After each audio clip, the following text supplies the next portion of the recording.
महाराष्ट्र आणि कर्नाटक सीमेवर बनावट नोटांचा सुळसुळाट सुरू असल्याचं वारंवार उघडकीला येत आहे। सांगली पोलिसांनी याच महिन्याच्या सुरुवातीला तब्बल 1,11,00,000 रुपयांच्या बनावट नोटा छापणाऱ्या टोळीचा पर्दाफाश केला होता।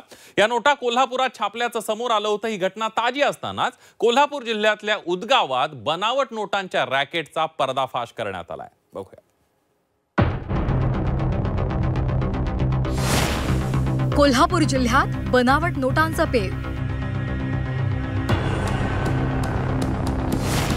जनावरांच्या गोठ्यात बनावट नोटांचा छापखाना।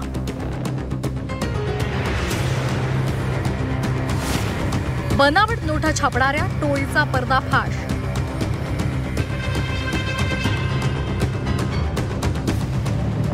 सांगली पोलिसांनी बनावट नोटा छापणाऱ्या एका टोळीचा पर्दाफाश केला होता। तब्बल 1 कोटींच्या बनावट नोटांसह मुद्देमालही जप्त केला होता।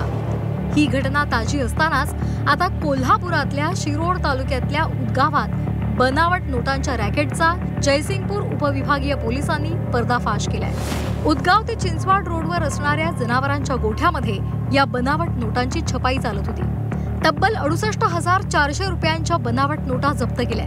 रॅकेटमधल्या तिघांना अटक झाली आहे। इचलकरंजी मधला तरुण पोलिसांनी ताब्यात घेतला आणि बनावट नोटा छापण्यासाठी वापरलेलं प्रिंटर आणि इतर साहित्य त्याच्याकडून जप्त केलं। काही महिन्यांपूर्वीच गडहिंग्लजमध्ये एटीएम मध्ये बनावट नोटा जमा करणारी आंतरराज्य टोळी पोलिसांनी गजाआड केली। त्यानंतर कोल्हापुरातल्या तब्बल 1 कोटीहून अधिक बनावट नोटा जप्त केल्या।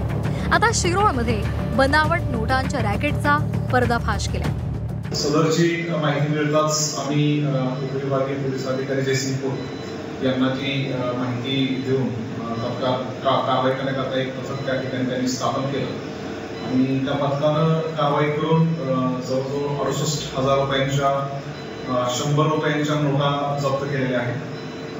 त्या नोटा बनवण्याचं मशीन ते प्रिंटिंग मशीन जे होतं ते देखील आरोपींच्या ताब्यातून नोटा आणि कटिंग करणं काही कागद अशा पद्धतीनं साहित्य जप्त केलेलं आहे। एका मागोमाग एक उघडकीला आलेल्या या घटना पाहता कोल्हापूर जिल्ह्यात बनावट नोटा छापणाऱ्या रॅकेटचा सुळसुळाट आहे का असा प्रश्न उपस्थित होतोय। 100, 200 आणि 500च्या बनावट नोटा चलनामध्ये आणण्यासाठी मोठी यंत्रणा सक्रिय आहे का असाही प्रश्न उपस्थित होतोय। त्यामुळे तपास यंत्रणांनी मुळापर्यंत जाऊन या रॅकेटचा शोध घ्यायला हवा। अन्यथा दैनंदिन व्यवहारात या बनावट नोटा आल्या तर खऱ्या नोटा कोणत्या आणि बनावट नोटा कोणत्या हे ओळखणंही अवघड होईल। प्रताप नाईक, झी 24 तास, कोल्हापूर।